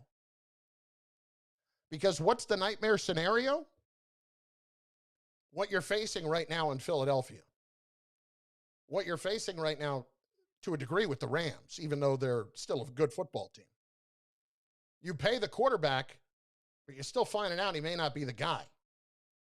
They paid Carson Wentz a ridiculous amount of guaranteed money, and they still don't know if he's the guy because he still makes mistakes that he can't be making anymore at this point in his career. Teams are quarterbacks having to prove themselves in much shorter periods of time because of mistakes that other teams have made. And other teams look at the Philadelphia Eagles right now. A year and a half ago, they paid Carson Wentz a ridiculous amount of guaranteed money. Not even a year later, they drafted a quarterback in the second round. What does that tell you? Dave Gettleman once called it quarterback hell. Well, the Giants aren't there yet. But, their asses are getting a little hot. Fair to say? Mm-hmm. Could feel the flames from below. 800-919-3776. Your calls the rest of the way. Open lines till the top of the hour. The great Larry Hardesty is coming your way in just moments with ESPN New York tonight. 941.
That's right, friends. 800-919-3776. Open lines to finish the show with you. Get on board. This portion of Carlin is brought to you by the New Jersey Lottery. A $137 million Powerball jackpot means you could buy the rarest luxury cars. My eyes failed me for a second. The rarest luxury cars for yourself and your friends. They don't even have to like luxury cars. You could just have that many millions. Take a chance on Powerball. Anything can happen in Jersey. A couple of other smaller things I wanted to get to. Number one, when we're talking about the Mets now moving forward and who's going to be making the decisions, what really intrigues me is the timeline here, because you have to get the ownership situation approved and done, which it's been approved, but I mean, crossing the T's, dotting the I's, and getting the contracts all fully executed and signed. Now, that is supposed to be done within 10 days or so, right? We're already into free agency. Sandy Alderson is going to step in and run the organization, be the president of operations for, let's say, a year or so. So is he going to immediately start making decisions on free agents, on what they want to do for next year? Is he going to step in and hopefully get Chris Antonetti hired quickly or somebody along those lines and wait to do that before they start going after who they're going to chase? Who's going to wait on the Mets? I think that what works to their benefit here is that there are going to be players who are on the higher end. Maybe somebody like Trevor Bauer, who's going to wait out the Mets. There are going to be players hoping against hope that Steve Cohen is going to get a little nuts. You want to get nuts? Let's get nuts. I could see players like Bauer, players like Real Muto, players like George Springer making sure to wait to see what the Mets are going to do. But then there are the other guys, right? There are the ones that you need to build your depth with that are going to be looking for jobs. Now, there are so many free agents that are out there right now. The market is going to be so flooded that actually works to their benefit. But you still don't want to wait around forever trying to get everything assembled. And I'm sure they're working on that right now. I'm sure Sandy is, if they want to go and get Antonetti, that they can get a deal like that done relatively quickly, start to get more of the infrastructure in place of the other guys that he wants to bring in. If he wants to bring in J.P. Ricciardi and bring him back, if they want to continue to have John Ricco in place there.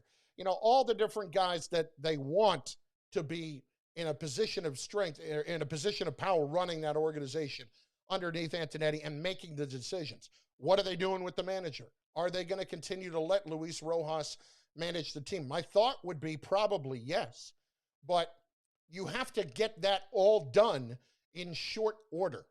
You don't want to rush it, but at the same time, while we're all sure that they have been talking about this for a few weeks, when it comes down to brass tacks and you can't actually get it done until you sign the papers to get the team, and let's say Antonetti gets a better offer somewhere else, I think it's unlikely, but somebody like that, your number one guy, you might have a deal agreed to, but he gets a better offer somewhere else and goes somewhere else. Well, that's going to suck. And then you have to figure that all out. So they are in a little bit of a disadvantage that way. I don't think you're going to lose out on players that you definitively wanted, the big high-end guys, because they're going to wait you out. But there are going to be plenty of free agents who are going to jump at early deals this year. I honestly believe that.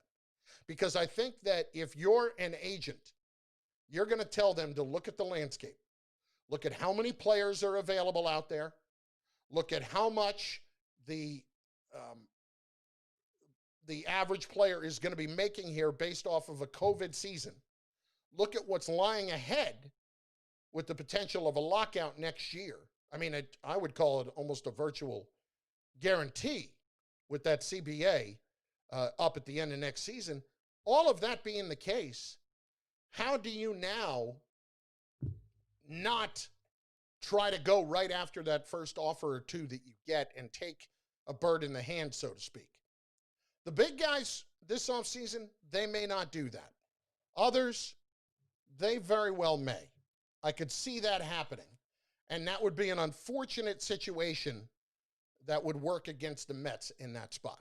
Couple of tweets I want to get to here as well. James checking in. Joe Douglas has done nothing. He better step it up this offseason and put a competent team on the field in 2021, or he should be out. Well, let's be clear on a couple of things, James. 6-year contract he got. He's not going anywhere.